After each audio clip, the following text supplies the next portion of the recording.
Jérusalem, nous sommes en ligne en direct avec notre correspondant Olivier Granilic. Bonjour Olivier, Boker Tov. On va commencer avec la menace des cerfs-volants qui inquiètent les autorités israéliennes et surtout les habitants de la bordure de Gaza. Oui, avec au moins 5 cerfs-volants qui ont été retrouvés ces derniers jours à Kfar Aza et à Nahal Oz. Ils ne transportaient ni explosifs ni produits incendiaires. Sur l'un d'entre eux était inscrit en arabe un message très clair: nous nous calmerons jamais. Et selon les premières vérifications israéliennes, ces cerfs-volants seraient lancés par des enfants et des adolescents à la demande des responsables de l'organisation terroriste Hamas. Et c'est précisément ce qui inquiète les habitants du Sud, parce qu'avant la guerre, les ballons et les cerfs-volants incendiaires avaient eux aussi commencé comme une menace considérée comme relativement marginale avant de devenir un phénomène permanent et destructeur. Et Israël se veut désormais intransigeant, Olivier, face à ce phénomène. Oui, Ilana, c'est Benyamin Netanyahou et le ministre de la Défense qui ont tenu hier une réunion consacrée justement à cette menace. Le message envoyé au Hamas est très clair: tout lancement de cerfs-volants, de ballons ou de drones pourra entraîner des éliminations ciblées et l'évacuation de secteurs depuis lesquels ils sont lancés, avec une consigne surtout: ne pas revenir à la doctrine qui prévalait avant le 7 octobre. Et puis Tsahal poursuit également les éliminations ciblées à l'intérieur de Gaza. Toute menace contre les soldats autour de la ligne jaune doit être neutralisée. C'est d'abord la première consigne. Et puis surtout, tout membre du Hamas ayant participé au massacre du 7 octobre reste une cible qui ne nécessite pas d'autorisation exceptionnelle. Donc 2 membres du Hamas ont été éliminés hier dans la région de Deir el-Balah. Après les tensions entre Jérusalem et Ankara, eh bien, le calme reste à la frontière syrienne, mais il pourrait être trompeur. Oui, c'est ce que les réservistes déployés sur le Golan ont reçu comme consigne de considérer ce secteur comme un front susceptible de s'embraser rapidement. Pour l'instant, donc, aucune force turque n'a été repérée à proximité de la frontière israélienne, malgré l'influence croissante d'Ankara en Syrie. Mais l'armée reste particulièrement vigilante. Elle poursuit ses opérations dans les villages voisins pour saisir des armes et surtout empêcher l'installation de groupes hostiles.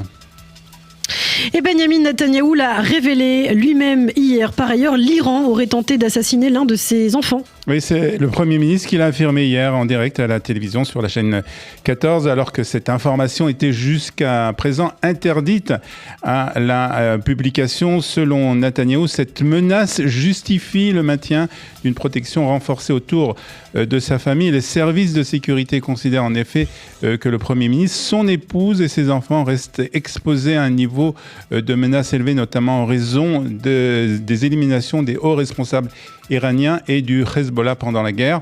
Pour le moment, ni l'identité de l'enfant visé, ni les circonstances précises de cette tentative n'ont été autorisées à la publication, même si de nombreuses rumeurs circulent à ce sujet. Et politique à présent, Benyamin Netanyahou appelle les électeurs de droite à ne pas gaspiller leur voix lors des prochaines élections. Oui, en effet, le Premier ministre s'inquiète de la multiplication des petits partis qui risquent de ne pas franchir le seuil électoral. Il prend pour exemple les élections de 1992, lorsque plusieurs listes de droite étaient restées sous le seuil, permettant donc à Yitzhak Rabin et au Parti travailliste de revenir au pouvoir. Netanyahou appelle donc clairement au vote utile en faveur du Likoud, bien entendu. Selon lui, la dispersion des voix à droite pourrait permettre à une coalition réunissant Gadi Eisenkot, Yair Golan, Mansour Abbas et Avigdor Lieberman d'arriver au pouvoir. Et puis enfin, pour terminer, Olivier, une découverte historique au large des côtes israéliennes. L'épave de l'Altalena a enfin été retrouvée. Oui, il en a 78 ans après l'un des épisodes les plus douloureux de la naissance de l'État d'Israël. L'épave de l'Altalena était en effet localisée à 503 mètres de profondeur au large des côtes israéliennes. Ce navire de l'Irgun transportait en juin 1948 près de 940 passagers, pour beaucoup des survivants de la Shoah, et surtout une importante cargaison d'armes. Et le conflit avait éclaté sur la répartition de ces armes entre l'Irgun et la toute nouvelle armée israélienne. Après donc l'échec des négociations, le navire avait été pris sous le feu au large de Tel Aviv. 16 membres de l'Irgun Cameroun et 3 soldats de Tsahal avaient été tués. Le Premier ministre a déclaré que la découverte constituait un moment émouvant et fondateur avant d'ajouter « La division est une faiblesse, l'unité est une force ».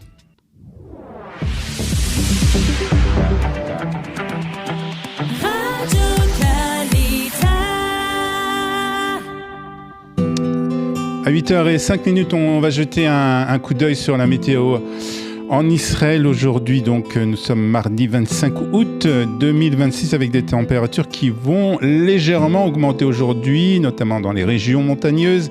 À l'intérieur du pays, elles seront supérieures au normal de saison avec une sensation de chaleur encore plus lourde. Demain, nouvelle hausse des températures.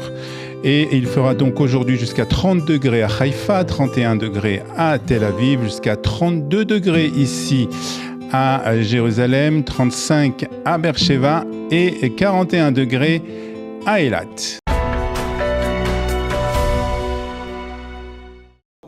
Et nous allons parler à présent élection et puis plus particulièrement du Parti Chasse avec une nouvelle, comme je disais tout à l'heure, qui a passé presque inaperçue, mais qui est, à mon avis, très importante pour le Parti Chasse et aussi pour les élections. Et pour en parler, nous sommes ce matin avec Peggy Sidor, journaliste et spécialiste des questions orthodoxes. Bonjour Peggy, merci beaucoup d'être avec nous ce matin.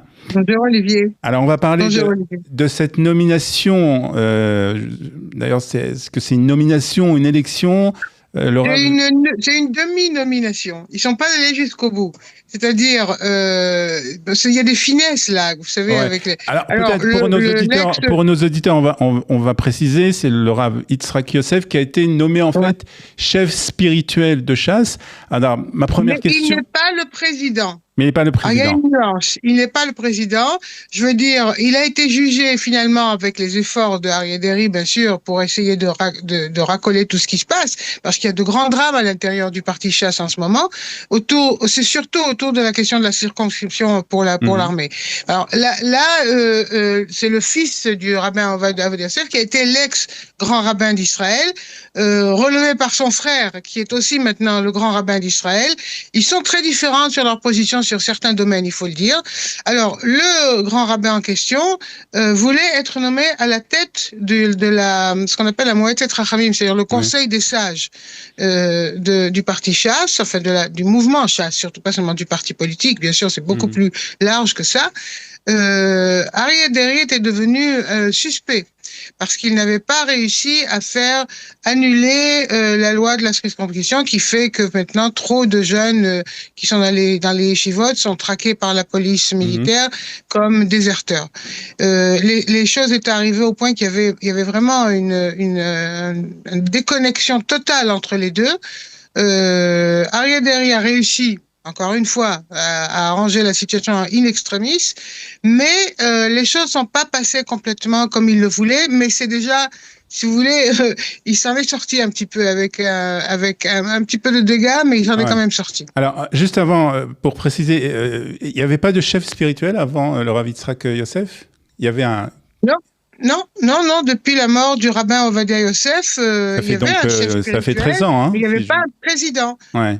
Et c'est quand même, ce sont des nuances, ça paraît comme des nuances aux yeux de ceux qui sont pas dans le parti, mais c'est très important. Alors, ce que Aryeh Deri a fait, c'est qu'il est allé au plus ancien de ces sages, qui est le Rav Maya, qui est beaucoup plus tempéré, beaucoup moins extrémiste, et il a réussi à le convaincre. Il a écrit une lettre dictée par le Rav Maya pour arriver à vraiment convaincre le Rav Yosef, que les choses sont pas si graves, que les choses vont s'arranger, qu'il revient vraiment en pénitence devant l'autorité de la haute sagesse, et les choses se sont un petit peu arrangées, je dirais, jusqu'à la prochaine. Alors, jusqu'à la prochaine et surtout jusqu'après les élections parce que, bien sûr, Chasse, il va y avoir des négociations qui vont avoir lieu et bien entendu, on va demander l'avis donc, du Rav Yitzhak Yosef. Et là, on pourrait peut-être éventuellement avoir des surprises, surtout à la lumière de certaines déclarations que le Rav Yosef a fait concernant Eisenkot. Absolument. D'abord, ils essayent. Moi, je dirais en faisant très, très, très attention, vraiment, que rien n'est dans leur poche. Je veux dire, Netanyahu ne les laissera pas lui échapper si facilement. Eisenkot a fait plus ou moins entendre qu'il serait prêt à considérer dans certaines circonstances, mais c'est pas sûr que ça va marcher, parce que l'opposition et la colère d'une grande partie de ceux qui se ressentent représentés par les partis de l'opposition vis-à-vis des Haredim, y compris Shas, est très grande, beaucoup plus grande que peut-être le Rav Yosef s'imagine. Ce qu'il y a surtout, c'est que derrière tout ça, il y a de différentes positions. C'est-à-dire, le rabbin Yosef représente cette partie du parti Shas, du mouvement Shas, qui sont devenus extrêmement extrémistes, je dirais, Haredim. C'est-à-dire, le parti Shas et le mouvement Shas, pendant de très longues années, était un parti et un mouvement qui représentait aussi les juifs traditionnalistes, surtout séfarades, qui sont pas forcément charedim, qui sont pas forcément ultra-orthodoxes. Or, tout ça a changé.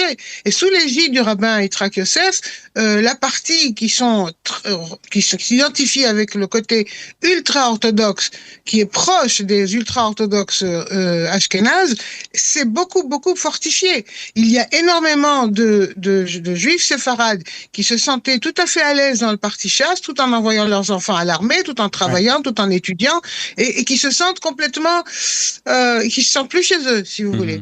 Et c'est la raison pour laquelle peut-être que ceux qui réfléchissent justement à la stratégie politique et à la communication du parti Shas ont voulu justement essayer de rapprocher ces électeurs dont vous parlez, qui sont plus traditionnels, qui envoient leurs enfants à l'armée. Et il y a un film qui a été diffusé, qui a été d'ailleurs, je crois, interdit par la suite. Interdit, oui. Qui a été interdit, où on voit justement une famille séfarade avec le soir le vendredi soir, le père qui fait le kidouche, qui attend un enfant qui revient de l'armée et un autre enfant qui étudie à la yeshiva. Et ça a été interdit parce qu'on voit un soldat, mais c'est quand même un message très fort que veut faire passer le parti Shas, c'est-à-dire essayer de ramener justement cette population qui est aussi assez traditionnaliste, qui est pour l'enrôlement à l'armée, de le refaire revenir vers Shas. Bah oui, mais j'ai l'impression que c'est un peu tard. Hein. Les chevaux ont déjà quitté l'écurie, parce qu'il y a vraiment une grande colère au sujet. En fait, toutes ces choses-là ont dramatiquement changé depuis le 7 octobre, parce qu'il y avait jusque-là un mouvement un peu souterrain, si vous voulez, très discret, d'enrôlement, même chez les ultra-orthodoxes ashkénazes. Mais chez les séfarades, cette question est cruciale. Parce que, effectivement, ce que vous décrivez, la scène du repas de vendredi soir, du Erev Shabbat, dans une famille attachée aux traditions séfarades, il y a le fils qui revient de l'armée, le fils qui vient de la yeshiva, le fils qui est devenu complètement laïque, et tous peuvent ensemble se rencontrer à la table du Shabbat chez leurs parents. Or, cette situation qui soit dit entre parenthèses, horripile les ultra-orthodoxes ashkénazes, ils y voient un grand danger d'influence, et cette image ne répond plus à la réalité. Ouais. Parce qu'aujourd'hui, les jeunes qui vont à l'armée et dont les parents se redevancent du parti Shas sont poussés à l'extrême, sont poussés à l'extérieur. Ils sont littéralement poussés à l'extérieur. Qu'est-ce que ça veut dire, d'après vous, Peggy, de l'autorité d'Aryeh Deri dans le parti? Elle s'émousse de jour en jour, d'année en année, d'élection en élection. Elle s'émousse beaucoup. Ouais. C'est encore une espèce de magicien comme ça qui arrive à jongler comme ça avec tout le monde et à finir par obtenir ce qu'il veut, mais la colère gronde contre lui dans cette société. Je veux dire, quand les jeunes qui appartiennent effectivement je dirais pas seulement au parti, mais à ce mouvement qui est très large, vont à l'armée, se battent dans les différentes guerres, tombent au combat. Et Deri a finalement révélé que 3 de ses petits-enfants sont des déserteurs. Ça ne passe plus comme avant. Ça ne passe plus comme avant. Ça devient difficile. Est-ce que ça veut dire que c'est un changement de cap pour Chasse? Et est-ce qu'il y a déjà un successeur à Aryeh Deri qui est peut-être visible? On a entendu que, j'ai lu quelque part que on cherchait pour la liste de Chasse justement plus des personnalités qui sont plus plus souples par rapport à la loi sur l'enrôlement de l'armée.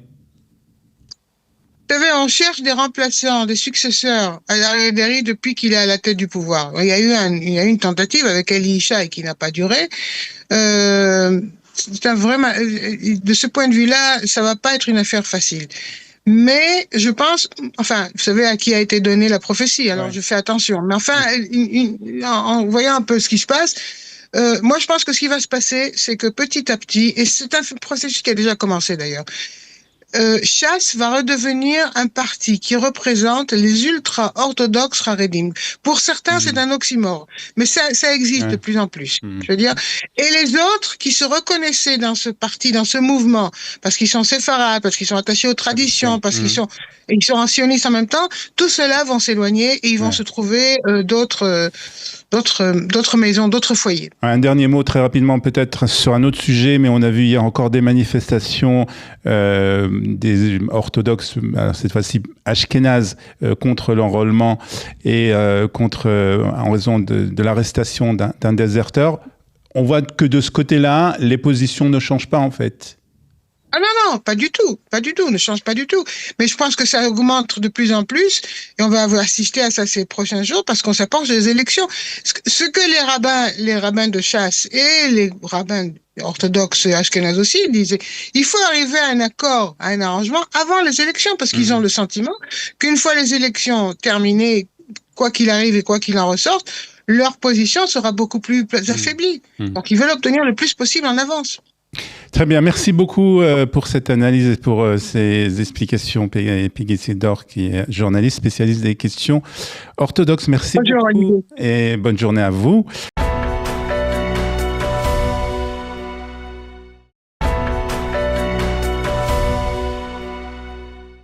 Et ce matin, à la une de la presse israélienne, un sujet historique à la symbolique très forte.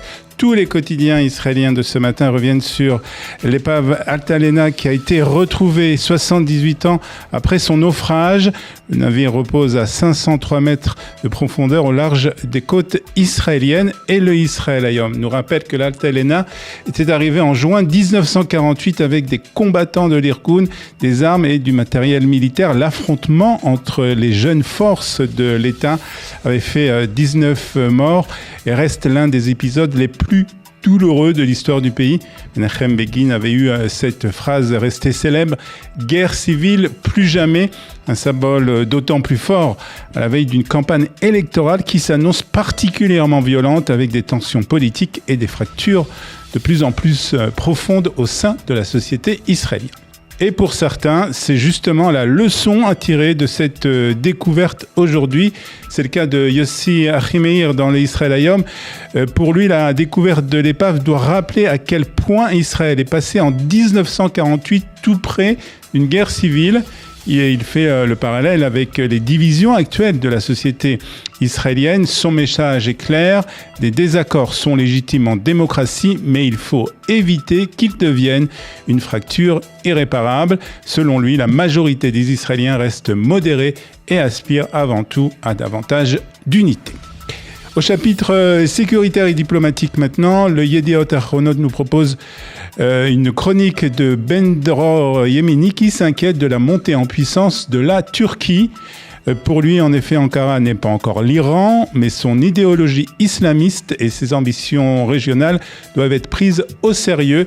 Il estime donc qu'Israël a eu raison de frapper en Syrie pour empêcher une implantation militaire turque susceptible de limiter sa liberté d'action.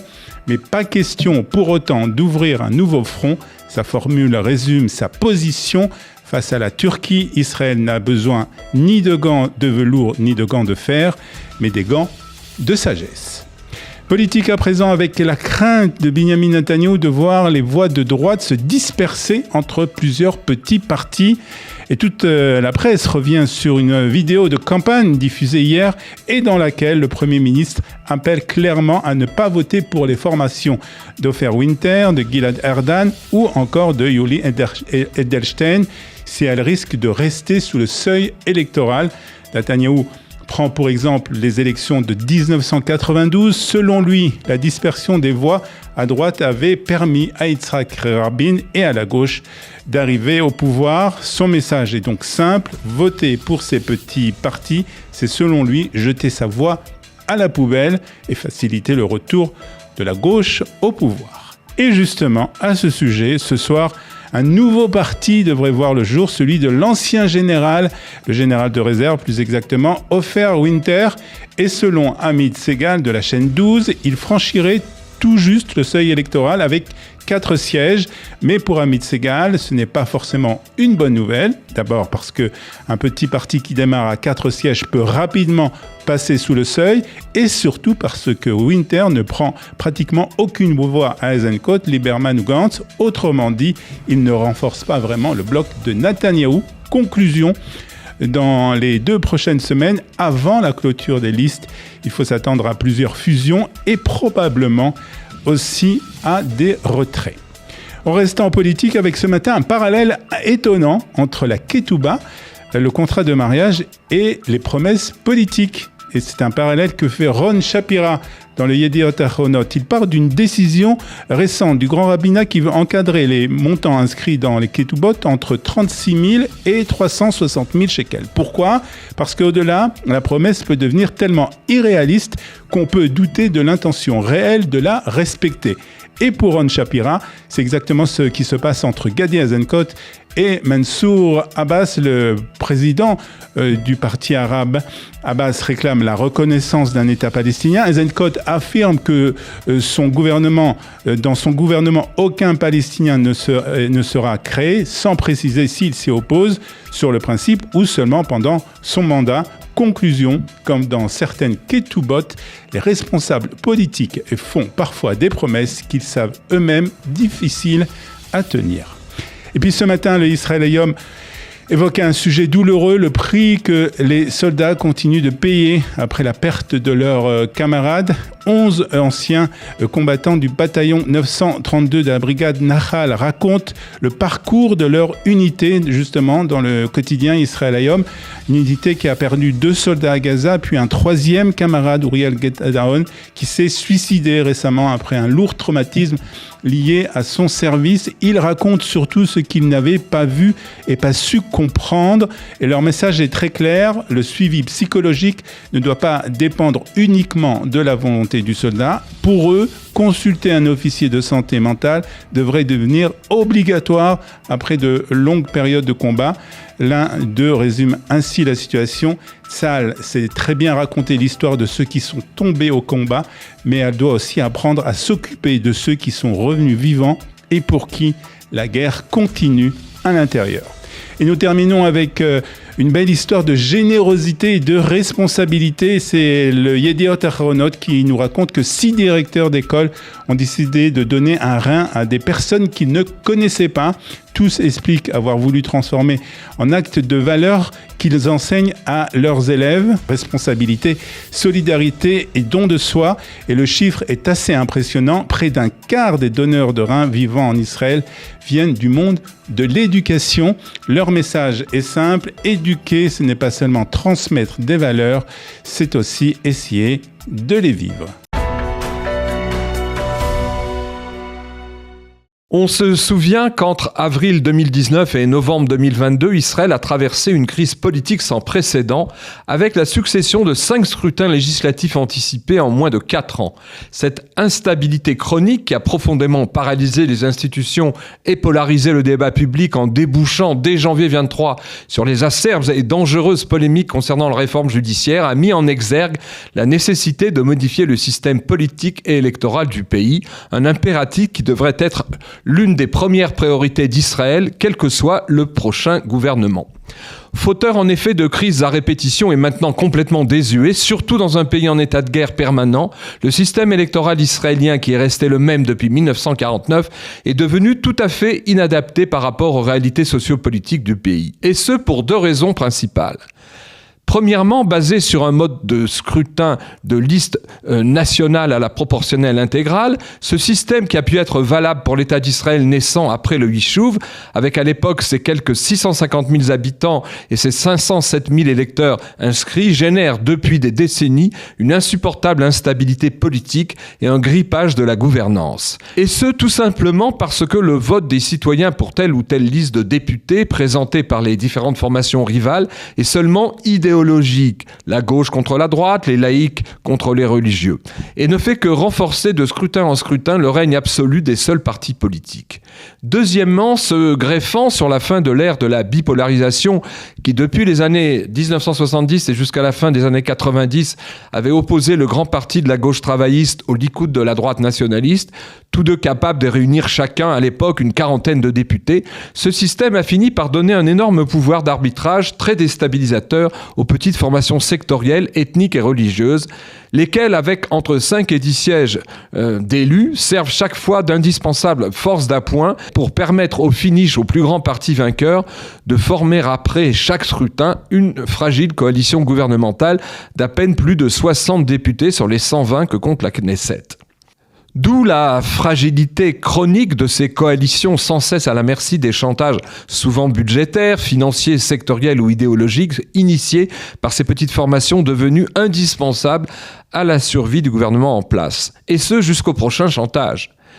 Fait hautement significatif sur les dangers inhérents à tous les dysfonctionnements de ce système électoral désuet, fauteur d'instabilité maladive, depuis sa renaissance en 1948, Israël a connu en 78 ans pas moins de 37 gouvernements successifs, ce qui donne une durée de vie moyenne d'à peu près 2 années de vie par gouvernement, un chiffre inepte et proprement impensable pour un pays qui en près de 8 décennies a connu près d'une vingtaine de guerres et d'opérations militaires d'envergure, sans compter les énormes difficultés que cette instabilité politique et la rotation rapide des cabinets se succédant au pouvoir génèrent en empêchant d'assurer une bonne gouvernance, d'exercer pleinement la souveraineté étatique sur tout le territoire d'Israël et d'accomplir une gestion suivie de nombreux dossiers sécuritaires et socio-économiques de la vie publique. Nombreuses sont donc les conséquences de tous les dysfonctionnements structurels dus à ce système de scrutin et à ce règne des petits partis sectoriels. Extrême idéologisation du vote des citoyens, liste contre liste, sans débat de fond sur les véritables priorités du pays, irresponsabilité des députés élus vis-à-vis de leurs électeurs, puisqu'ils n'ont de compte à rendre qu'aux différentes instances de leur parti, coupure de plus en plus grande entre la classe politique et le peuple des électeurs, ce qui illustre les forts taux d'abstention en hausse depuis 30 ans. Corruption grandissante au sein des élites politiques, notamment à l'occasion des élections primaires des grands partis, grave déficit dans le renouvellement du leadership politique qui s'illustre par le fait que c'est encore et toujours Tsahal qui reste le principal vivier des nouveaux chefs de parti. Déficit aussi de compétences et de suivi dans la haute administration de l'État, sujette à un turnover permanent dû aux changements ininterrompus de gouvernement. Omnipotence enfin d'un deep state aux mains de certaines élites inamovibles en place, elles-mêmes sans cesse protégées par les juges de la Cour suprême.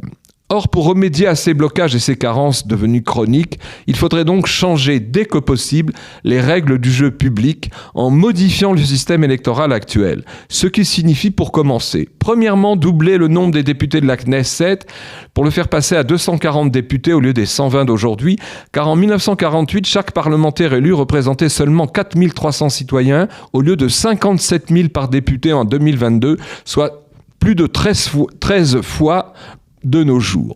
Deuxièmement, instaurer dans un souci d'équilibre un système électoral panaché avec 120 députés, donc la moitié de la nouvelle Knesset, qui seront élus par un scrutin majoritaire à 2 tours dans des circonscriptions régionales, ce qui permettra assez vite l'émergence à la base de nouveaux leaders politiques liés aux réalités socio-économiques de terrain, tout en conservant le système à la proportionnelle intégrale de liste pour les 120 autres parlementaires.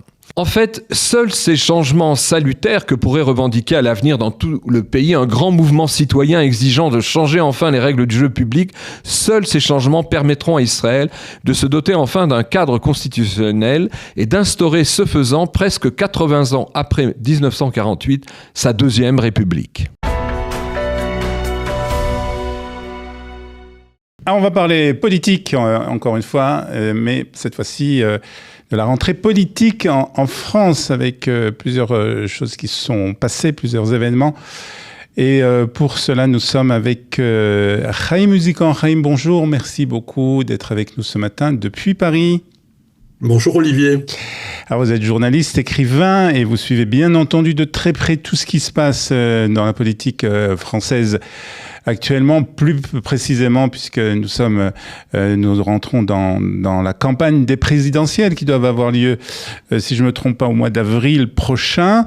Et donc déjà, on commence avec pas mal d'événements, et plus particulièrement un événement qui s'est déroulé il y a quelques jours, ce week-end, je crois. C'était l'université d'été du parti LFI, avec des choses totalement, hors du commun. On a l'impression d'être dans un monde parallèle, Chaim.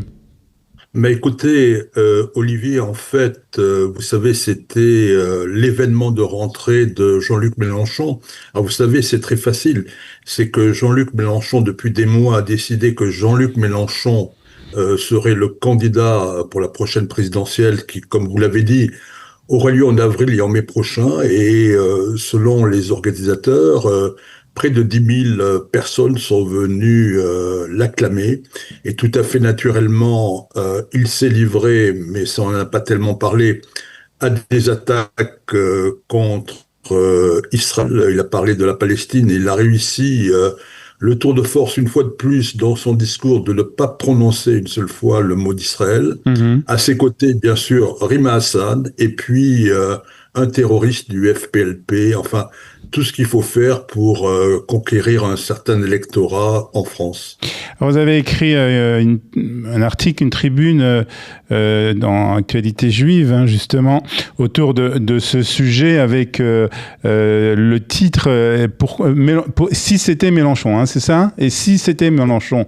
Alors justement, si c'était Mélenchon, qu'est-ce qu'il adviendrait en France ?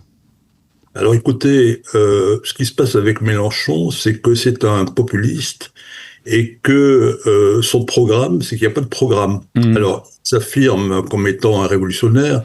Vous savez que ses idoles, c'est des gens comme Che Guevara, c'est Chavez.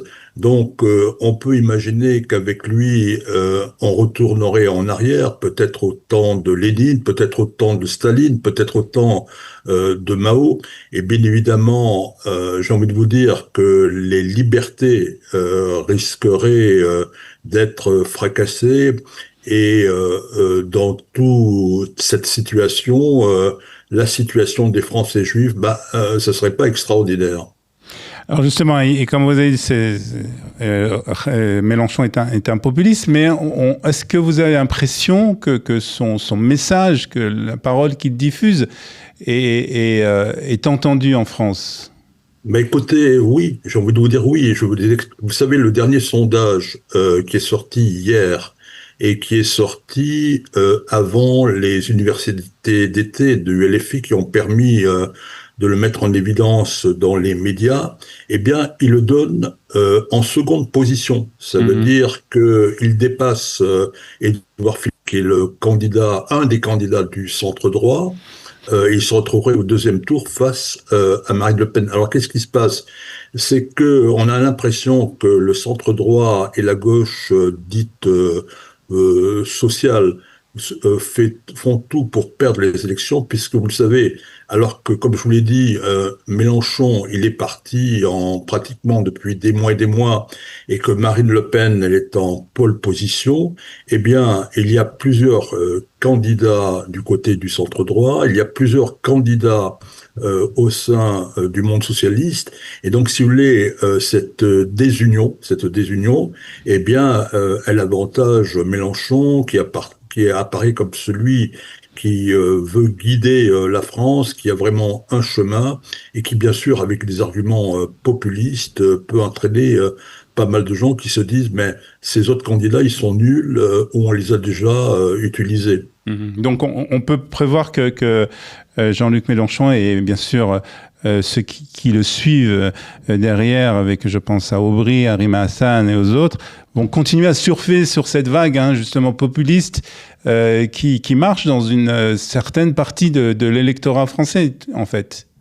Oui, vous savez, c'est que suivant donc les derniers sondages, ce qui est important de savoir, c'est que pour les électeurs de la gauche, il arrive très largement en tête, avec 49% d'opinion favorable par rapport à des gens comme François Hollande ou Raphaël Glucksmann. Et puis surtout, vous savez, avec son discours populiste qui semble dire, bah écoutez, moi je suis capable de tout, je peux vous proposer une vie meilleure. Ce qui est important, intéressant, fondamental et en même temps qui nous semble très préoccupant, c'est que il arrive pratiquement à plus de 35%, même plus, de voix favorables parmi les jeunes, y compris ceux qui vont voter pour la première fois. Donc vous voyez, et puis vous savez, un dernier élément que l'on connaît bien ici à Kalita, il est très doué pour les réseaux sociaux. Et donc, que ce soit sur YouTube, sur TikTok et ailleurs, eh bien, écoutez, il est suivi par des millions de followers. Alors, on va parler un peu du reste de la vie politique avec l'annonce de Raphaël Glucksmann qui s'est lancé dans la course. Alors, là aussi, on voit, comme vous l'avez dit, vous avez déjà évoqué ce sujet, une division au sein de la gauche en France qui n'arrive pas vraiment à trouver un dirigeant unique. Oui, alors vous savez, c'est tout le malheur de ce que j'appellerais le parti historique de François Mitterrand. Lors de la précédente élection présidentielle en 2022, Anne Hidalgo, qui était alors la maire de Paris, avait réussi, ou plutôt n'avait pas réussi à dépasser plus de 2%. Et aujourd'hui, donc, ils sont au moins 5 ou 6 candidats, non pas pour la présidentielle, mais pour ce qu'ils appellent la primaire. Ils sont en train de se battre entre eux. Alors, ils se battent entre eux sur des tas de choses absolument dérisoires. C'est-à-dire que pour voter, qui aura le droit de vote? Alors, Glucksmann a réussi à ce que ce soit uniquement les membres du Parti socialiste et de son parti Place Publique pour éviter que LFI fasse la pénétration. Ensuite, la deuxième discussion, c'est OK, alors ça va coûter combien? Alors, Ségolène Royal, qui est aussi candidate, dit les membres du PS, ils n'ont pas d'argent, on va proposer que ça soit à 5 euros. Lui dit que c'est à 15 euros. Donc plus ou moins, on va peut-être arriver à 10 euros. Et puis, ce qui me semble fondamental, c'est qu'il a essayé de faire écrire une clause dans le cadre de ces primaires qui ont lieu en octobre, donc qui ont lieu très très tard.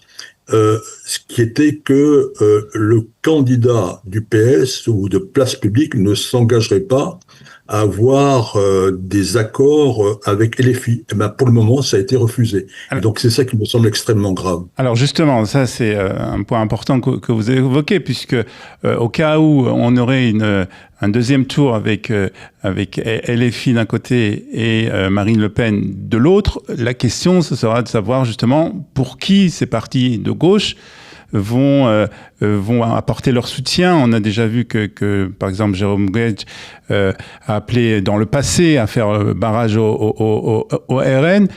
C'est une situation qui sera, je suppose, très difficile pour justement ces partis de gauche. Alors écoutez, moi je suis pas certain, Olivier, que ce sera très difficile pour eux, parce que j'ai envie de vous dire que nous, on a de la mémoire et on regarde. Alors on regarde que lors des élections législatives de 2024, au deuxième tour, il y a eu des alliances, et pas seulement des alliances entre le Parti socialiste et LFI, mais également, on se souvient que celui qui alors était le Premier ministre, qui était Gabriel Attal, a lancé un appel tout sauf le Rassemblement national. On se souvient qu'il y a à peine quelques mois, c'était en mars-avril, avaient lieu les élections municipales en France, et alors que Olivier Faure, le secrétaire national, avait dit jamais, jamais, ben, il a fermé les yeux sur ce qu'on appellerait certains accords locaux, que ce soit à Marseille, à Bordeaux ou ailleurs. Et vous savez, il y a tout ce courant qui dit le Rassemblement national, ce sont des fascistes, ce sont des nazis, donc tout sauf Marine Le Pen ou Bardella. Et donc on peut penser que même ce qu'on appellerait au-delà de la gauche, des centristes pourraient apporter leur voix à Mélenchon. Je vous donne un dernier exemple. Dernier exemple. Vous savez que c'est au président de la République, Emmanuel Macron, dont on connaît la détestation de Marine Le Pen, de décider de la date de l'élection présidentielle. Alors, il avait plusieurs scénarios. Et il a choisi, et c'est pas au hasard, que le deuxième tour aurait lieu le 2 mai. Or, il ne vous a pas échappé, Olivier, que le 2 mai, c'est le lendemain du 1er mai. Et le 1er mai, il y aura un peu partout en France des manifestations où l'on va crier non au fascisme, non Marine Le Pen, et en même temps Free Palestine. Et donc, si vous voulez, je dirais que c'est une indication supplémentaire sur les risques encourus. Et pour terminer, je vais vous poser cette question que je vous ai posée concernant les partis de gauche. Comment risque de réagir la communauté juive, justement, si au deuxième tour, on a d'un côté Marine Le Pen, de l'autre Mélenchon?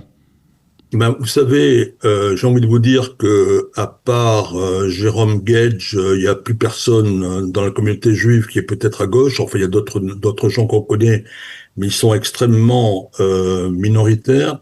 Vous savez, ça fait très longtemps que la communauté juive de France, et encore une fois, c'est pas une globalité, est absolument perdue. Ouais. Alors, on peut imaginer que une grande partie choisira de voter pour Marine Le Pen. Mmh.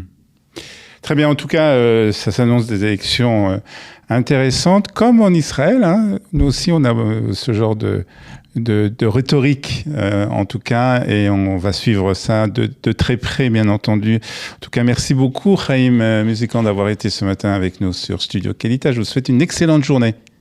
Merci, Olivier. À bientôt.